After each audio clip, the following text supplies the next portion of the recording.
প্রথম প্রশ্ন, ইচ্ছাকৃত বা ভুলে স্ত্রীর দুধ পান করলে কি হয়, তালাক হয়ে যাবে? দ্বিতীয় প্রশ্ন, কোন স্বপ্ন কোন বিপদের লক্ষণ? তৃতীয় প্রশ্ন, বায়ু চেপে রেখে নামাজ পড়লে কি নামাজ হবে?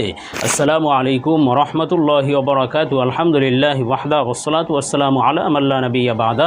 প্রিয় দর্শক, অত্যন্ত গুরুত্বপূর্ণ অনেক প্রশ্ন আমরা আপনাদের কাছ থেকে পেয়েছি। আজকের এই ভিডিওতে তন্মধ্য থেকে উল্লেখিত নির্বাচিত গুরুত্বপূর্ণ 3টি প্রশ্নের জবাব নিয়ে বিস্তারিত আলোচনা করব ইনশাআল্লাহ। সুতরাং মনোযোগ সহকারে ভিডিওটি শেষ পর্যন্ত দেখবেন। আর আপনার কোনো প্রশ্ন থাকলে অবশ্যই কমেন্টে লিখে যাবেন, আমরা পরবর্তী ভিডিওতে জবাব দেবো ইনশাআল্লাহ। আর আমাদের সাথে সরাসরি যোগাযোগ করতে, প্রশ্ন করতে, আরও অসংখ্য মাসালা মাসাইল জানতে আমাদের ওয়েবসাইট, অন্যান্য চ্যানেলগুলো, ফেসবুক পেজগুলো ভিজিট করতে পারেন, যার লিঙ্ক নিচে ডেসক্রিপশনে দেওয়া আছে। তো প্রিয় দর্শক, কথা না বাড়িয়ে আমরা প্রশ্নের জবাবে চলে যাই। একটি প্রশ্ন ছিল যে বায়ু চেপে রেখে নামাজ পড়লে কি নামাজ হবে? দেখুন, এক্ষেত্রে আপনাকে কয়েকটি বিষয় লক্ষ্য রাখতে হবে। প্রথম কথা হলো, বায়ুর বেগ নিয়ে, বায়ুর চাপ নিয়ে নামাজে দাঁড়ানোই মাকরুহ। শুধু বায়ুর বেগ নয়, বরং পেশাব পায়খানার চাপ নিয়ে অথবা ক্ষুধা যদি বেশি থাকে, এই ক্ষুধা নিয়েও নামাজে দাঁড়ানো মাকরুহ। বরং আপনি প্রথমে নিজের হাজত সারবেন, নিজের ক্ষুধা নিবারণ করবেন, অথবা পেশাব পায়খানার হাজত সারবেন। বায়ুর চাপ থাকলে সেই হাজত সেরে তারপর অজু করে আপনি একেবারে নিবিষ্ট মনে আল্লাহ তাআলার সামনে দাঁড়াতে হবে। কেননা নামাজ কোনো খেলনার বিষয় নয়। নামাজ আল্লাহ তাআলার সামনে, আহকামুল হাকিমিনের সামনে দাঁড়ানো, বন্দিগির জন্য, গোলামির জন্য দাঁড়ানো। সুতরাং এক্ষেত্রে এমন কোনো বিষয়, এমন কোনো পেরেশানি নিয়ে দাঁড়ানো যাবে না যার কারণে নামাজের প্রতি ধ্যান খেয়াল নষ্ট হয়, মনোযোগ নষ্ট হয়। এজন্য ফ্রেশনেস নিয়ে, ফ্রেশ হয়েই তারপরে নামাজে দাঁড়াবে। এখন কথা হলো, যদি ফ্রেশ হয়েই একজনে নামাজে দাঁড়িয়েছে, কিন্তু নামাজের মধ্যে, নামাজ পড়া অবস্থায় তার বায়ুর বেগ এসেছে, বায়ুর চাপ এসেছে, তাহলে সে সেই চাপ নিয়ে নামাজ কন্টিনিউ করবে কিনা, বা তাহলে নামাজ হবে কিনা? দেখুন, এই ব্যক্তির জন্য দুটি বিষয় লক্ষণীয়। প্রথমত, যদি দেখতে হবে বায়ুর বেগ যদি এত বেশি হয় যে তার নামাজের সেই মনোযোগ নষ্ট হয়ে যাচ্ছে, তার চেপে রাখতে কষ্ট হচ্ছে, নামাজের ধ্যান খেয়াল নষ্ট হচ্ছে, তাহলে এই ব্যক্তির জন্য উচিত হলো যে সে নামাজ ছেড়ে দিবে। সে তার বায়ুর হাজত পূর্ণ করে তারপরে সে অজু করে তারপরে আবার পুনরায় নামাজে দাঁড়াবে।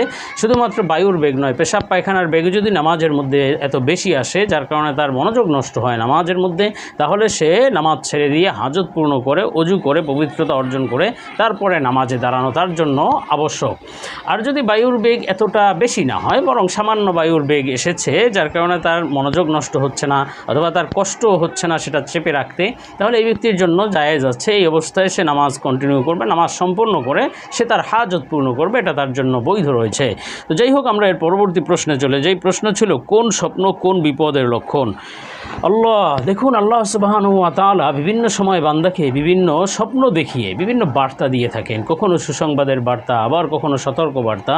তো আজকে প্রশ্নের ভিত্তিতে এমন কিছু স্বপ্ন সম্পর্কে আলোচনা করব যেগুলো কোনো বিপদের লক্ষণ, অথবা যেগুলো কোনো সতর্ক বার্তা। আল্লাহ তাআলা সতর্ক করছেন বান্দাকে, কোনো না কোনো বিপদ আসতে পারে, অথবা কোনো না কোনো সতর্ক বার্তার বিষয় হতে পারে।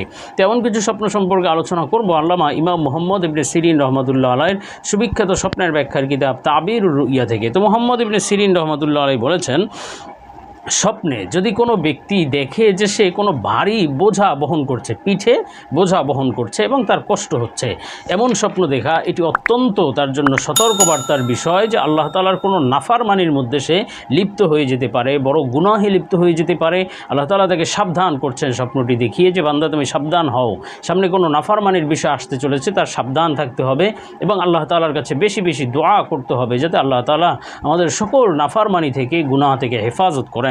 আর স্বপ্নে যদি কোনো ব্যক্তি কূপের পানি দেখে, অথবা পুকুরের পানি, অথবা ছোট জলাশয়ের পানি, মোট কথায় ছোট জলাশয়ের পানি যদি ময়লা বা নোংরা আবর্জনায় ভরা দেখে, তাহলে এর ব্যাখ্যা হলো তার জীবনে কোনো দুঃখ কষ্ট আসতে চলেছে, বিপদ আপদের একটি সতর্কবার্তা। আল্লাহ তাআলা তাকে সতর্ক করছেন, সাবধান করছেন যে বান্দা সাবধান হও, তোমার সামনে কোনো বিপদ আসতে চলেছে পরীক্ষার জন্য, অথবা যে কোনো কারণে তার আল্লাহ তাআলার কাছে দোয়া করা চাই।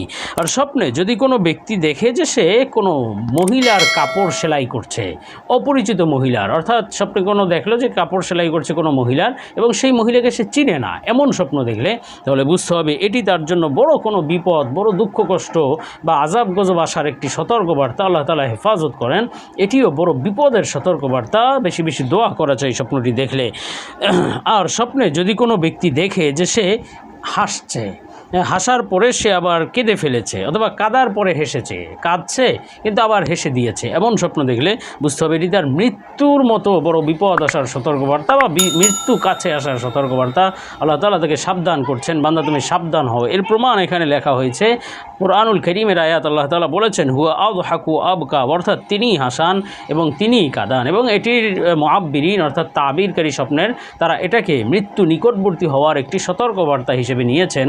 তো আল্লাহ তাআলা আমাদেরকে যদি মৃত্যু দেনই তাহলে অবশ্যই যেন ঈমান এবং আমলের সাথে নিষ্পাপ অবস্থায় মৃত্যু দান করেন। এরপরে পরবর্তী প্রশ্নে চলে যাব। প্রশ্ন ছিল ইচ্ছাকৃত বা ভুলে স্ত্রীর দুধ পান করলে কি হয়, তালাক হয়ে যাবে? দেখুন, ইচ্ছাকৃত অথবা ভুলে স্ত্রীর দুধ পান করার বিষয়ে আপনাকে বেশ কিছু বিষয় বুঝতে হবে, মাথায় রাখতে হবে। প্রথমত, যে কোনো মানুষের জন্য যে কোনো মানুষের দুগ্ধ পান করা সর্বোচ্চ 2.5 বছর পর্যন্ত জায়েজ, বৈধ। এরপরে আর জায়েজ নেই। অর্থাৎ 2.5 বছরের শিশুই কেবল মায়ের দুধ পান করতে পারে, অথবা তার প্রয়োজনে অন্য কোনো মায়ের দুধ পান করতে পারে, তখন জায়েজ থাকে। যদি এর বেশি বয়স হয়ে যায় তাহলে জায়েজ নেই। সুতরাং স্বামী যদি বড় হয়, স্বামী যদি ছোট হয়, শিশু হয়, 2.5 বছরের কম হয়, এরপরে স্ত্রীর এই অবস্থায় যদি কোনো কারণে তার স্ত্রী হয়ে গিয়েছে, তার স্তনে দুধ আছে, সে পান করিয়ে ফেলেছে, তাহলে জায়েজ তো হবে স্বামীর দুধ পান করাটা, কিন্তু তাদের মধ্যে মা ছেলের সম্পর্ক হয়ে যাবে, তাদের স্বামী স্ত্রীর সম্পর্ক ভঙ্গ হয়ে যাবে, বিবাহ বাতিল হয়ে যাবে।